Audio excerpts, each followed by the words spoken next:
In this video, I'm going to show you how to add a recovery email in a Google account. Let's launch the Google app.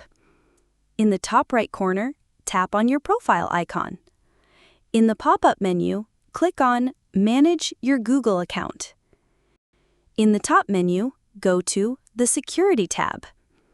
In the Security tab, scroll down and look for Recovery Email. Now tap on Recovery Email. Here, you have to give your biometric code or screen lock code to verify your identity. After verifying, tap on Add Recovery Email. Now type your email and click on Save.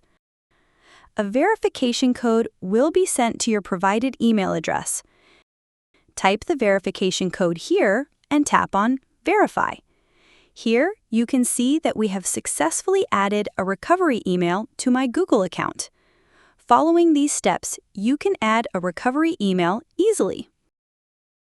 Feel free to reach out if you encounter any issues during the process. If this video helps you out, please leave a like and subscribe. Comment below if you have any questions.